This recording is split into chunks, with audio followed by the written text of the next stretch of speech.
श्री स्वामी समर्थ मित्रांनो, आज आपण पाहणार आहोत दत्त नामाची उत्पत्ती कशी झाली, या नावाचे महत्त्व काय आहे, जप कशा प्रकारे करावा आणि त्याचे फायदे काय आहेत. दत्त नामाची उत्पत्ती कशी झाली. दत्त हा शब्द संस्कृतमधील देणे यापासून बनला आहे. त्याचा अर्थ दिलेले, दानरूप किंवा स्वतःला सर्वांना अर्पण केलेले असा आहे. पौराणिक कथेनुसार दत्तात्रेय हे ब्रह्मा, विष्णू आणि महेशा या त्रिमूर्तींचे एकत्रित स्वरूप मानले जातात.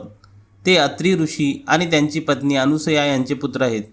जेव्हा ब्रह्मदेव, विष्णू आणि महेश यांनी अनुसयेच्या पतिव्रताची परीक्षा घेण्यासाठी बालकाचे रूप घेतले आणि अनुसयेच्या विनंतीनुसार तिच्याकडे पुत्र म्हणून राहिले, तेव्हा अत्री ऋषींनी या बालकांना देवाने दिलेले म्हणून दत्त असे नाव दिले.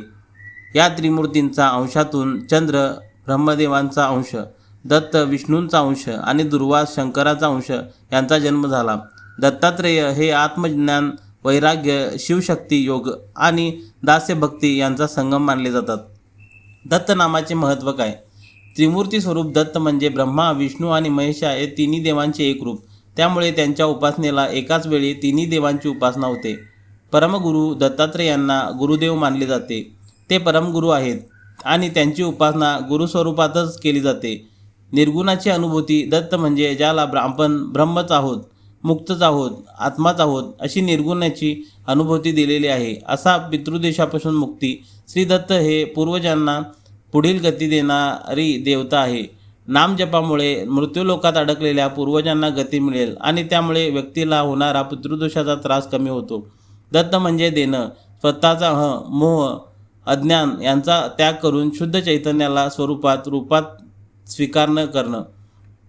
जप अशा प्रकारे करावा आणि त्याचे फायदे काय आहेत. दत्तगुरूंनी जपासाठी सर्वात जास्त वापरला जाणारा आणि प्रभावी मंत्र म्हणजे श्री गुरुदेव दत्त. या व्यतिरिक्त दिगंबरा दिगंबरा, श्रीपाद वल्लभ दिगंबरा हा मंत्रही खूप प्रचलित आहे. जप करण्याची पद्धत. श्री गुरुदेव दत्त हा नाम जप करताना गुरुदेव या शब्दावर संपूर्ण शरणागतीचा भाव ठेवावा.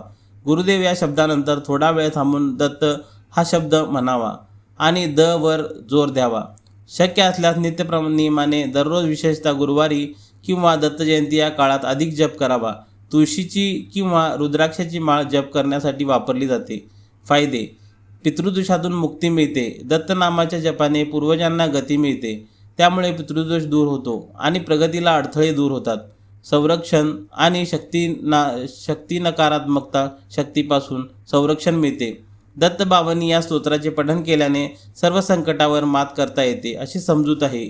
आत्मिक शांती मिळते. मन शांत होते. तणाव आणि चिंता कमी होते. अंतःकरणात शांती, ज्ञान आणि वैराग्य या तत्वांचा प्रकाश फुलतो. नामजपामुळे साधकाचे संचित व प्रारब्ध कर्मे मंद होतात आणि अहंकार व मायाभ्रम वितळून जातो. नामजपामुळे एकाग्रता सुधारते आणि आत्मज्ञानाच्या दिशेने प्रगती होते. दत्तगुरूंच्या मंत्रजपाने वास्तुदोष दूर होण्यास मदत होते.